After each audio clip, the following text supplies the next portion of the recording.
우리를 위하여 부활교회 박수필 목사님 나오셔서 나는 어떤 믿음의 사람인가라는 제목으로 말씀을 전해주실 때에 은혜 많이 받으시기 바랍니다.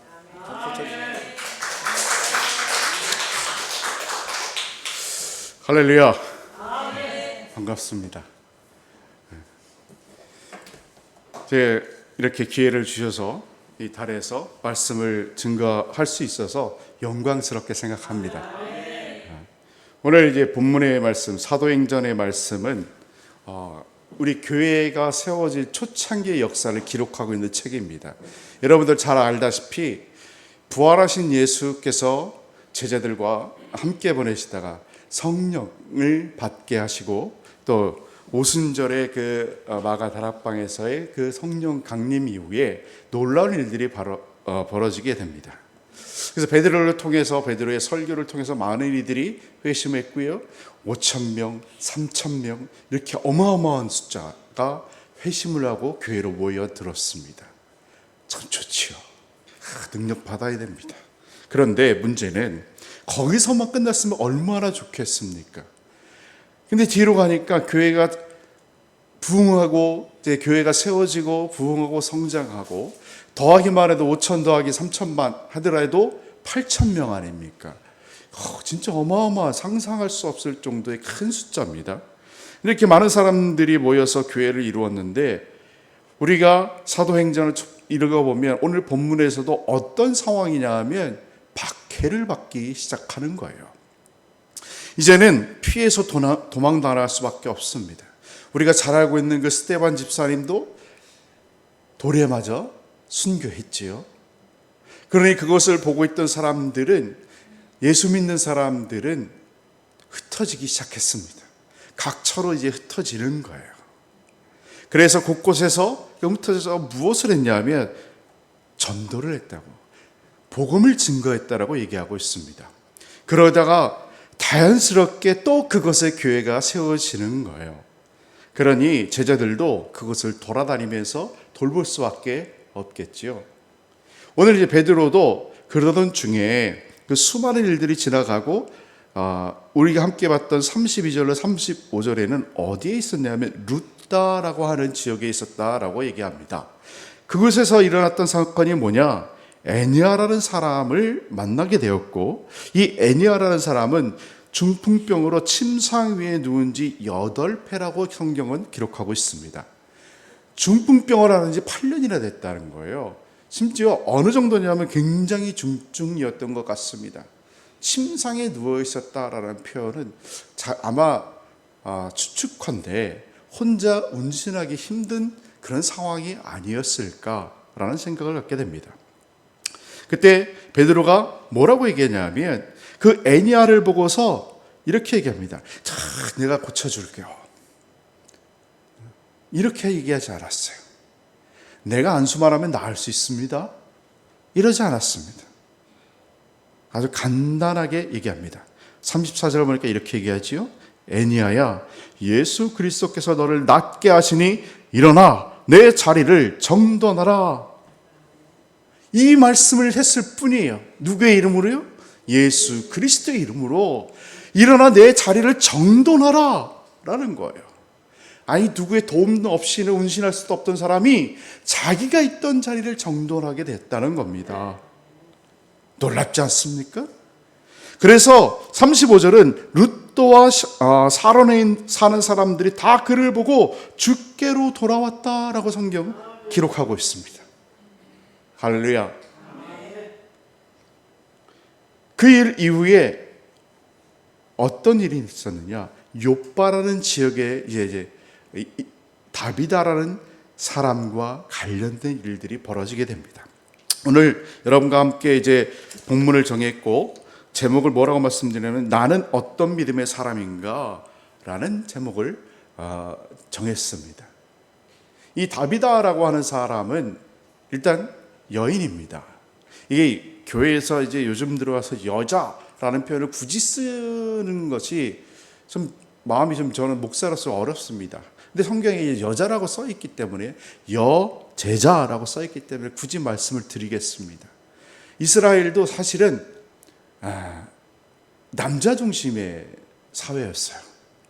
숫자를 쉬더라도 어린아이들은 배제됐습니다. 여인들도 배제되었어요. 남자들만, 성인 남자들만 숫자를 계수했던 것을 봅니다.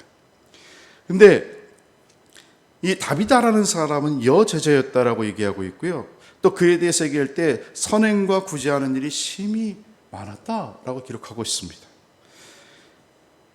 왜 굳이 근데 이 얘기를 했을까? 오늘 이 본문을 통해서 우리가 좀 이 세 사람, 다비다와 또 다비다가 속해 있던 욥바 지역에 있던 사람들이 갖고 있던 그 믿음과 또 베드로가 믿음을 좀 살펴보려고 합니다. 오늘날 우리에게 요구된 것은 과연 어떤 믿음인가? 굳이 앞부분에 그 애니아라는 사람을 치료했던 역사는 뒷부분에 가서 우리가 좀 생각하게 됩니다. 다비다. 그래서 그때의 부제를 제가 이렇게 썼어요. 그리스도인의 삶을 통하여 복음의 향기에 취하게 하자. 여러분 혹시 꽃향기에 취해보신 적이 있으신가요? 혹시 가물가물하시겠지만 옛날에 연애했던 시절 기억나십니까? 같이만 있어도 좋잖아요. 예? 같이만 있어도 좋았던 그 시절, 이 사람이 어떤 땀을 흘려서 땀 냄새가 나도 좋았던 그 시절이 있었을 겁니다. 그죠? 자, 지금 기억은 잘 안 날 거예요. 그렇지만 그런 시절이 있었을 거예요. 복음의 향기에 취하게 하자라는 거예요. 제가 올해 들어서 파묘를 2번을 했습니다. 한 번은 저희 아버지 산소를 파묘를 했어요. 이 파묘라고 하니까 너무 세다라고 얘기를 하는데 개장을 했고 화장을 했습니다. 올 봄에 했고요. 지난 월요일에는 교인님의 부탁으로 이제 제가 먼저 사역하던 교회 권사님, 관리교는 이제 남자들도 권사님이라고 부릅니다. 이제 장로교에서는 안수집사라고 하는데 부탁을 하시더라고요. 아버지 산소를 개장을 하고 화장을 해서 어머니와 같이 모시고 싶은데 와서 좀 집례를 해줬으면 좋겠다라고 하더라고요. 근데 저는 이제 떠난 사람이니까 함부로 할 수가 없잖아요. 그 교회 담임 목사님께 말씀드려라. 제가 그 교회 담임 목사님 밑에서 일을 했었어요. 부교역자로. 근데 전 이제 떠난 사람이니까 함부로 네 그러겠습니다라고 말을 못 하잖아요. 아무리 친해도. 근데 이제 목사님이 갔다 와도 괜찮아. 너는 내 사람이니까 믿어라고 하시더라고요. 갔습니다. 어딜 갔냐면 태백이었어요. 진짜 멀더라고요. 태백. 저기 정성 카지노 있는데 거기였고요.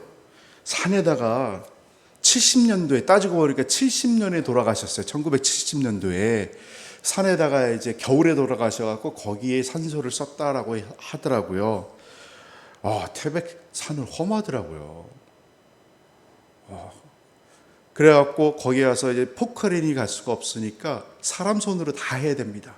곡괭이에 삽질 외에는 답이 없는 거예요. 한 분이니까 금방 끝나겠지. 저희 아버지 개장할 때는 포크레인으로 해갖고 금방 끝났습니다. 제가 돌아가신 지 26년 만에 아버지 비록 유골이긴 하지만 그렇게 26년 만에 뵀어요. 그 전날 사실은 잠을 못 잤습니다. 머리가 굉장히 복잡하고 옛날 일들이 막 자꾸 떠오르고 혹시라도 보기 안 좋으면 어떡할까 막 이런 생각이 자연스럽게 목사지만 그런 생각이 들더라고요. 근데 이분도 잘 모시고 왔는데 그래서 그 권사님이 4살 때 돌아가셨다는 거예요. 4살 때 돌아가셨으니 무슨 아버지 기억이 있겠습니까? 근데 이제 다 유골을 수습을 해갖고 하는데 막 유골하고 대화를 하더라고요. 아버지 그동안 외로우셨죠? 그냥 뒀습니다. 그렇게 할 수 있죠. 그걸 모시고 왔습니다. 이 말씀을 들으는 이유는 다른 게 아니에요. 여러분, 사람들은 자기의 경험을 얘기하기 좋아합니다. 남자들은요, 군대 얘기 나오면 다 간첩은 다 한 명씩 잡고 나간 것처럼 얘기를 해요. 여자분들이 싫어하는 얘기 있죠? 축구 얘기도 싫어하는데 군대에서 축구한 얘기까지 합니다. 그리고 여자분들도 우리 남녀를 다 떠나서 숱하게 지나온 시간들을 돌아보며 경험했던 것을 얘기하고 대화하잖아요. 나 때는 이거 좋아하시잖아요. 저도 좋아합니다. 그런데 사람으로서 유일하게 얘기하지 못할 게 뭐냐면 죽음입니다. 죽음에 대해서는 얘기할 수가 없어요. 내가 죽어봐서 아는데 혹시 잃어보신 분 아세요? 죽은 사람은요, 그 경험을 얘기해 줄 수가 없습니다. 끝났으니까요.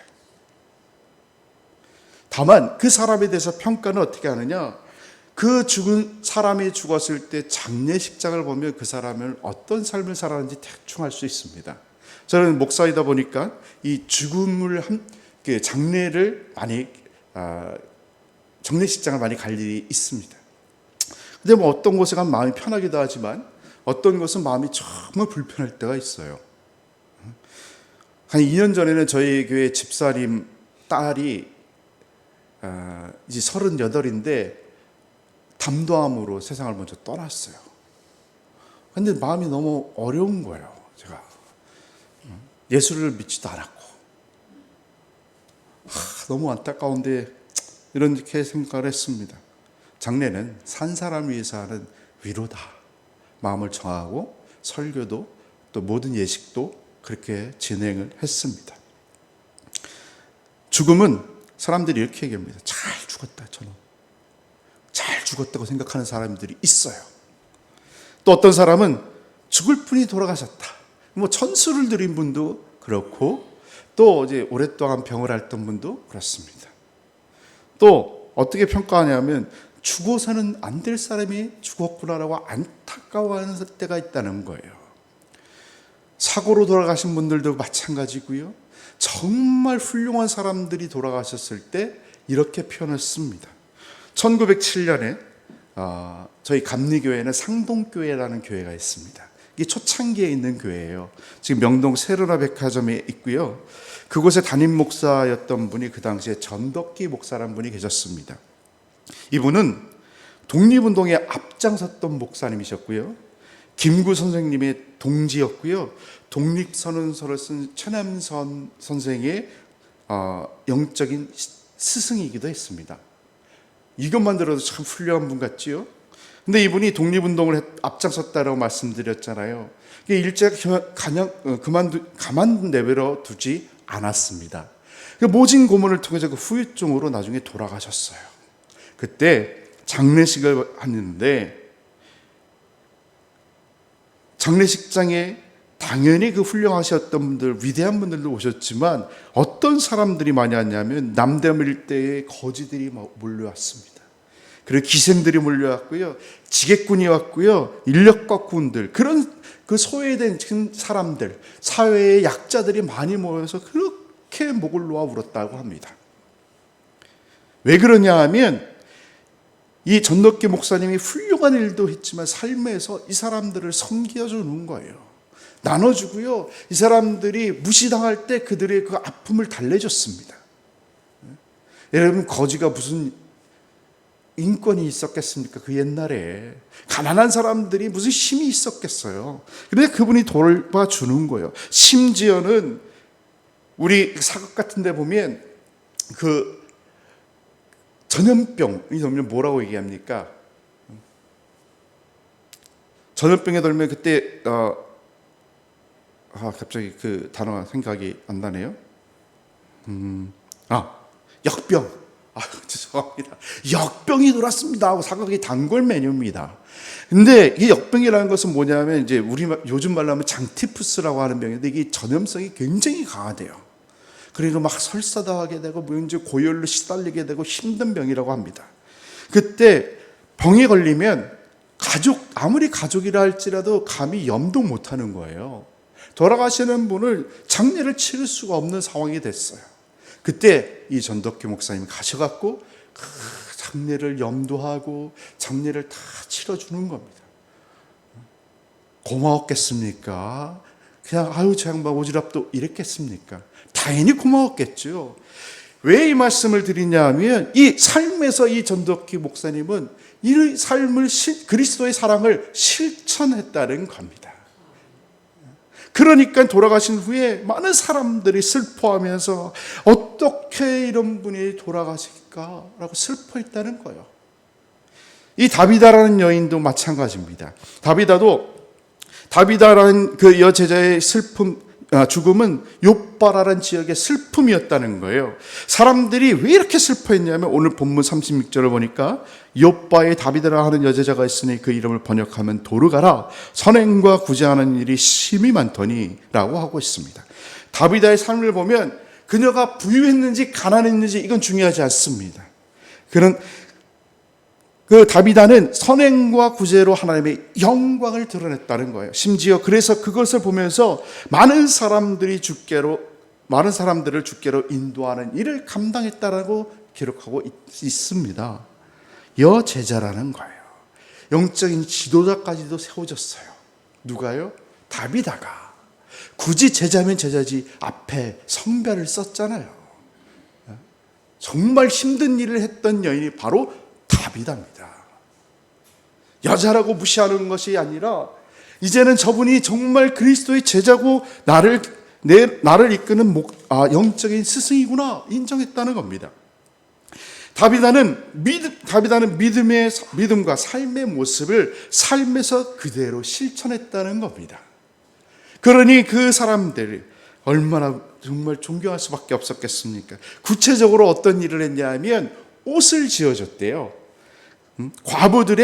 어려운 과부들의 옷을 손수 지어줬는데 겉옷과 속옷을 지어줄 정도로 직접적인 실천을 했다는 겁니다.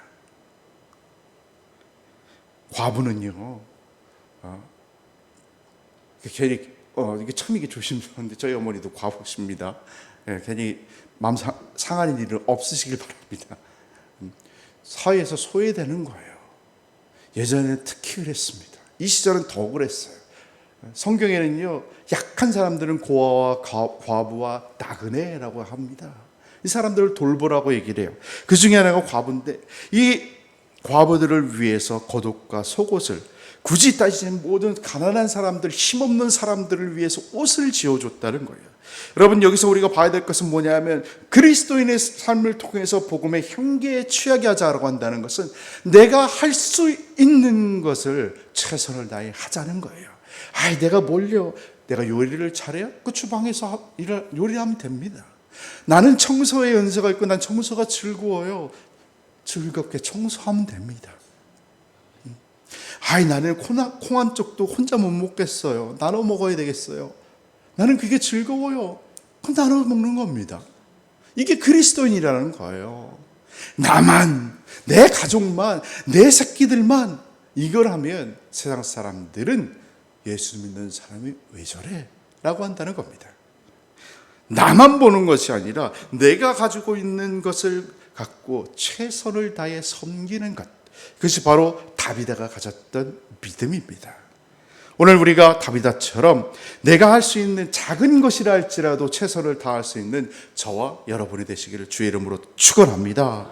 두 번째는요, 다비다가 죽었다고 말씀드렸습니다. 이때 욥바에 있는 성도들은 어떻게 했냐면 베드로가 있다는 얘기를 들었어요. 어디 있었다 그랬죠? 32절 보니까 루다라는 지역에서 애니아라는 사람의 병을 고쳤다는 얘기를 들었어요. 그리고 베드로가 과거 성전 미문에서 안전뱅이를 일으켰다는 것도 들었을 겁니다.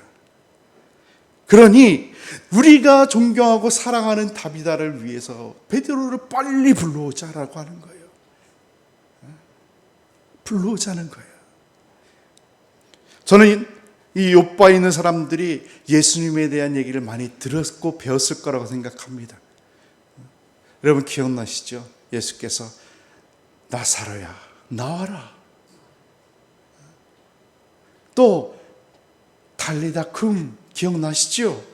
죽은 이들을 살렸다는 거예요. 그것을 기억하고 있던 사람이 베드로를 불렀을 거라고 저는 믿습니다.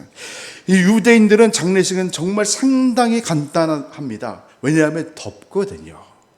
그래서 돌아가시면 우리처럼 3일장을 치러 며칠장을 치르지 않습니다. 바로 동굴을 모십니다.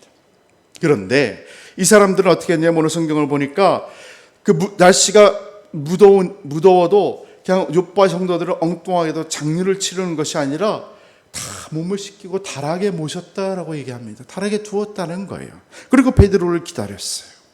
그리고 저는 성경에 나와 있지 않지만 보통 사람이 죽고 나면 유향을 바릅니다. 굉장히 비싸게 되어 있지만 가난해서 못할 수도 있지만 그게 장래의 표시입니다. 유향을 바르면 왜 그럴까요? 우리 향을 피우잖아요. 제가 이제 고등학교 2학년 때 88년도에 아버지가 돌아가셨습니다. 저희 집에서 상을 3일을 다 치렀어요.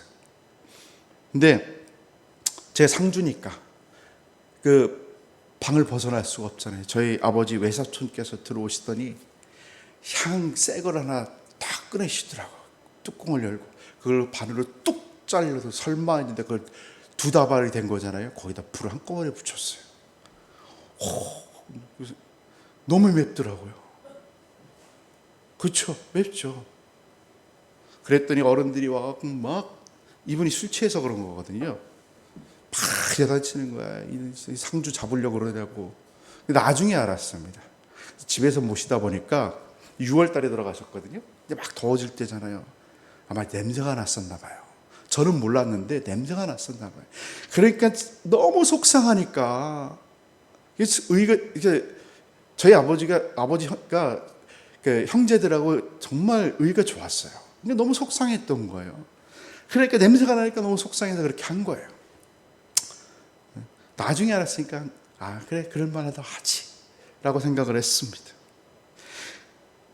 유향을 바르지 않았다. 저는 여기서 이렇게 해석하고 싶습니다.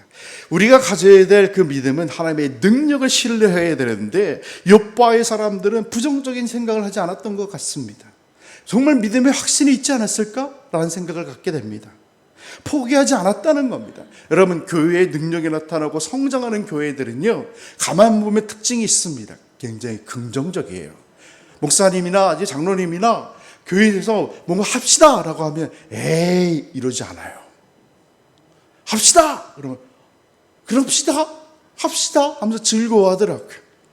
모든 성도들이 즐거워하는 교회는 성장할 수밖에 없는 거예요. 아까 기도하셨잖아요. 교회의 부흥을 위해서. 그래서 항상 이제 김비성 목사님 우리 뵈러 오면 자랑을 하세요. 매주 몇 명이 오고 그러면서 성도님들이 매주 토요일마다 열심히 전도하고 막 얼마나 자랑하는지 눈 시려갖고 제가 김비성 목사님이 저보다 2살 형이거든요. 근데 형이니까 참아야지 뭐. 얼마나 자랑하시는지 몰라요. 그래 열심히 하시는 거예요.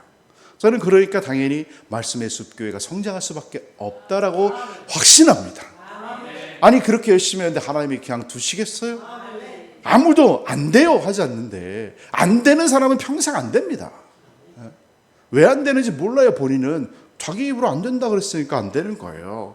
부정적인 것을 그 요소를 버리라는 거예요. 저희 교회도 저는 필리핀에 있다가 들어왔습니다. 왔더니 할머니 3분만 계세요.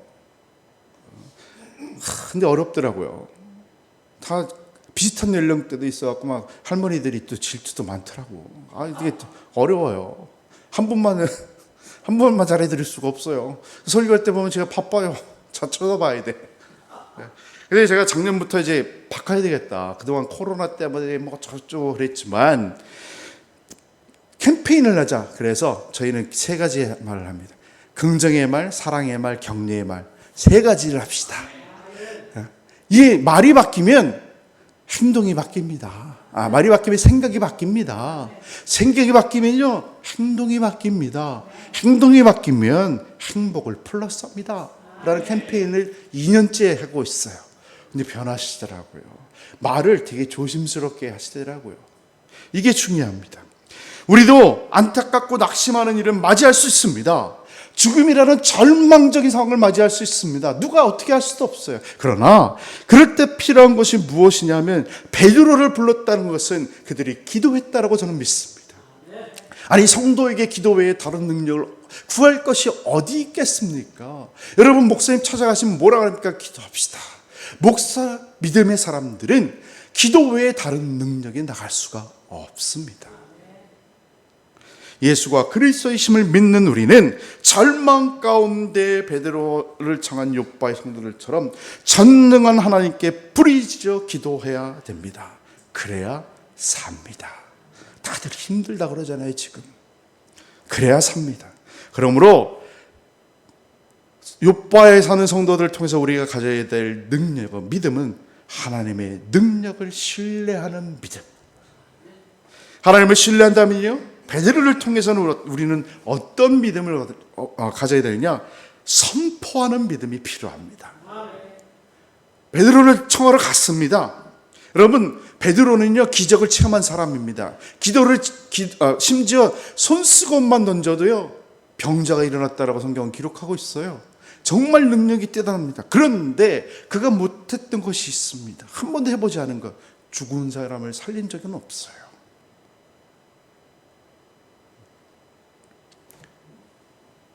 그런데 베드로가 오늘 그 죽었다는 얘기를 듣고 간절한 음성을 들었습니다. 우리가 사랑하는 다비드가 죽었습니다. 와주십시오. 그때 베드로가 그런 마음이 들었을 수도 있습니다. 죽은 사람은 어떻게 하라고? 죽었으면 끝이에요. 제가 가도 소용없어요. 이럴 수도 있었습니다. 그런데 그러지 않았어요. 그 제자들을 따라갑니다. 그리고 안타까운 마음으로 다비드의 그 시신 앞에서 섰습니다.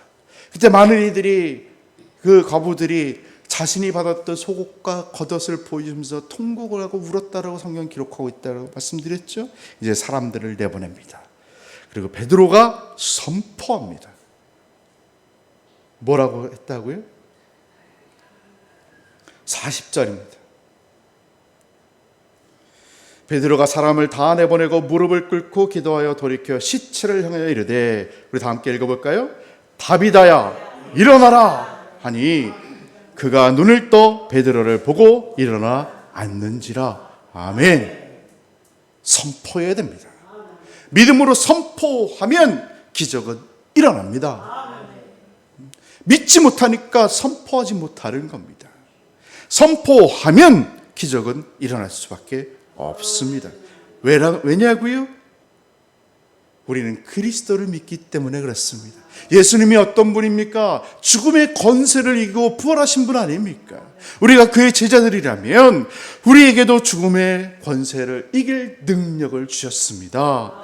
다시 살아났다는 것 사실도 중요하지만 우리가 가져야 될 믿음은, 본질은 뭐냐? 선포하라는 겁니다. 신뢰한다면 선포하라고요. 우리 이웃에게 선포하고요, 내게 있는 이 어려움 앞에, 나를 힘들게 하는 사람, 모든 상황 앞에 선포할 수 있어야 됩니다. 다비다야 일어나라 하니 다비다가 일어나 앉았다라고 말씀하고 있습니다. 사랑하는 성도 여러분, 사랑하는 말씀의 숲교회 성도 여러분, 오늘 우리가 사는 세상은 정말 험하게 요동치는 바닷물과 같습니다. 그렇죠? 특히 경제적으로 다들 힘들다고 난립니다. 요즘은 또 아프면 큰일 난다라고 얘기해요. 어쩌다가 병원 가기도 힘든 세상이 됐다라고 얘기합니다. 이럴 때일수록 우리는 마음을 잘 잡아야 합니다. 우리 믿음의 사람들이 가져야 될 것들, 바로 여기에 있습니다. 오늘 이 말씀처럼 하나님은 오늘 저와 여러분에게 명령하고 있습니다. 말씀의 숲 교회여 일어나라. 말씀의 교회의 모든 성도들아 일어나라. 그 소리가 들리면 일어나면 됩니다. 그러면 모든 일이 해결될 줄로 믿습니다. 우리 본문의 말씀을 갖고 지난 주일날 저희 교회에서 설교했어요. 그리고 이 말씀을 갖고 정말 저도 깊이 묵상을 했고, 저도에게도 필요한 말씀인 것 같다라는 생각을 갖고, 오늘날 우리 한국교회에 필요한 것이 이것이 아닐까, 이런 믿음을 다시 회복해야 한다. 삶에서 다비다처럼 삶에서 그리스도인의 향기를 품지 못하니까 사람들이 맞지 못하는 겁니다. 향기가 없다라고 얘기하는 거예요. 우리의 삶을 통해서 그리스도의 향기를 취하게 해야 됩니다. 하나님의 능력을 신뢰해야 됩니다. 그러므로 그분께 전적으로 의지하는 삶을 살아야 합니다. 신뢰한다면 선포할 수 있기를 주의 이름으로 축원합니다. 저와 여러분, 또 우리 교회, 우리 말씀의 숫교회와 우리 부활교회와 대한민국의 이 땅의 모든 교회들이 하나님의 말씀으로 다시 일어나는 놀라운 은혜와 은총이 있기를 주의 이름으로 간절히 축원합니다. 축원합니다. 기도하겠습니다.